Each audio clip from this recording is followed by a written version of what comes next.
All miracles are done within the laws of nature. God is the creator and controller of nature, so there is no need for him to operate outside of his own laws. He maintained that there is no conflict between the Quran and science. Science is the act of discovering the creation of God. In other words, the Quran is the word of God and science is the act of God. Hand in hand with the rational approach to beliefs was his teaching that it is incumbent upon Muslims to seek knowledge. This was a teaching of the Holy Prophet Muhammad, may peace and blessings of God be upon him, that he placed a great amount of importance on. This not only includes seeking religious knowledge, but secular knowledge as well. He predicted that his followers would excel in all areas of learning. Ahmadis have responded to this and become among the most educated of all Muslim communities. This includes both men and women.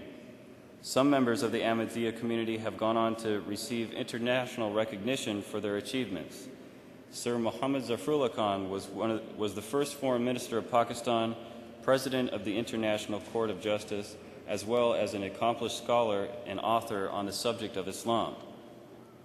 The renowned Ahmadi scientist, Professor Abdus Salam, was the first Muslim to receive a Nobel Prize for his work in the field of physics.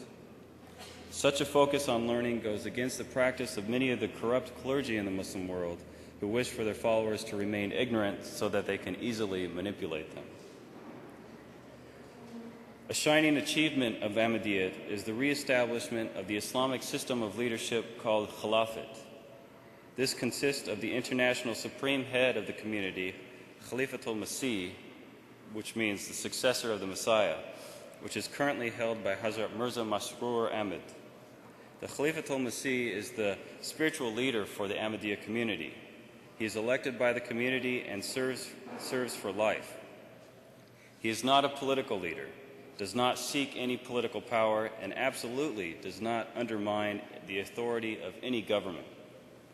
Under the Khalifatul Masih are the international, national, and local organizations of the community. The various offices at these levels are filled by election or by being appointed. Additionally, consultative bodies are created at the national level for advising the Khalifatul Masih. All community organizations are answerable to him.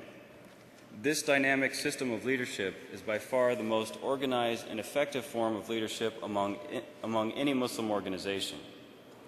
As a result, the Ahmadiyya community shows stability unseen anywhere else in the Muslim world. Ahmadis do not participate in mischievous and militant political movements. Ahmadis do not participate in violent demonstrations that undermine the authority of their nations. This organization has enabled the Ahmadiyya community to become organized in their activities, including the service of humanity. The Ahmadiyya community is committed to serving those in need and has made great efforts to establish schools, hospitals, and other programs to help the poor in areas of Africa, India, and other places in the world. The Ahmadiyya community has established an international relief organization called Humanity First, which organizes humanitarian aid for the victims of disasters. The Ahmadiyya community is just over a century old and is still in an early stage. The reformation of the Muslim world will take time and will not happen overnight. However, the seeds of this renaissance have been sowed and the fruits of the tree are beginning to ripen. The change that is needed to bring Muslims out of the Dark Ages will occur through Ahmadiyyat. Ahmadiyyat is bringing a fresh outlook to Islam that satisfies the minds of the people in this age.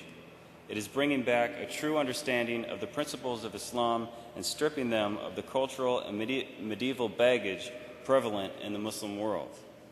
Ahmadiyyat is striving to clear the misunderstandings brought about by not only by the opponents of Islam, but also by the misguided leadership in the Muslim world. It is bringing fresh signs to bring belief in the one true God. The success of Ahmadiyyat will usher in an era of peace and advancement for the world.